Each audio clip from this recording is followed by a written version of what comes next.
Inaasahang aabot sa 3,000 ang dadalo sa ikalimang sona ni Pangulong Ferdinand R. Marcos Jr. Kaya naman kabilang sa mga paghahanda ay ang pagtitiyak ng seguridad sa loob at labas ng batasang pambansa sa pangunguna ng Office of the Sergeant at Arms ng House of Representatives kasama ang Armed Forces of the Philippines. Yan ang ulat ni Vel Custodio. Nagsasagawa na ng walkthrough ang Office of the Sergeant at Arms ng House of Representatives sa Batasang Pambansa. 4 na araw bago ang State of the Nation address ni Pangulong Ferdinand R. Marcos Jr. Ayon kay Sergeant at Arms Retired Brigadier General Ferdinand Melchor de la Cruz, kagaya noong nakaraang taon, simple lang ang pagdaraos ng SONA.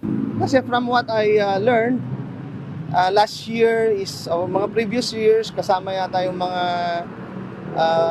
family of congressmen, senators. Ngayon parang they are limited to the spouses na lang. And then yun nga, sa mga important guests, it as mga diplomats, yun na lang, mga VIPs.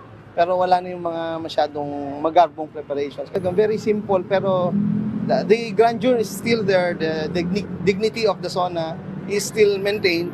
Humigit kumulang 3,000 ang tansya niyang dadalaw sa SONA sa Lunes. Bagamat walang anumang natatanggap na banta, tinitiyak pa rin na OSAA ang mahigpit na seguridad sa loob at labas ng batasang pambansa. Actually, the Philippine National Police will be deploying accordingly about nasa 22,000 nga, although buong Metro Manila naman.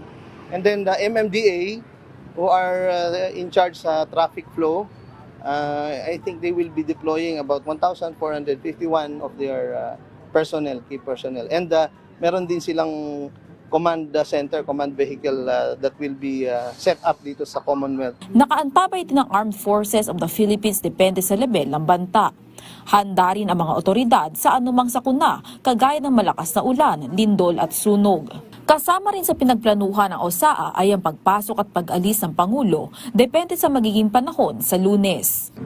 Yesterday we had parang tabletop exercises din, which one of the scenarios is yun nga, yung ganun, yung heavy rains, na yung approach or yung ingress ng ating Pangulo ay by land, kasi normally naman na nakasanayan through air na darating.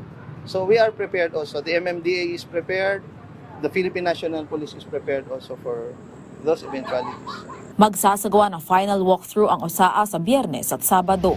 Samantala, ibinahagi ng ilang mga mambabatas ang nais silang marinig sa talumpati ni Pangulong Marcos Jr. sa SONA. Ayon kay Bicol Saro Party List Representative Terry Ridon, inaasahan niyang tatalakay ng Pangulo ang estado ng ekonomiya ng bansa. Bahagi ko naman, very important na mag-clarify siyempre yung Pangulo doon sa bago nating economic status bilang bansa, yung pong pag-abot ng upper middle income status, no? At ano ho yung ibig sabihin po nito sa mga ordinaryong Pilipino, kasi very important po na in the same manner na umunlad po yung estado ng atin po ekonomiya, dapat po ay maramdaman ng atin po mga kababayan nito. So, ibig sabihin, ano ho yung mga actual po mga dagdag pang mga intervention na gagawin ng atin pong Pangulo para maabot po ng iba't ibang mga sektor, lalo po yung mga marginalized sectors, may hirap po natin mga kababayan, ordinaryong mga pamilya, yung pong inabot po ng ating ekonomiya. Ayon naman kay Dinagat Islands Representative Kaka Bag-aw,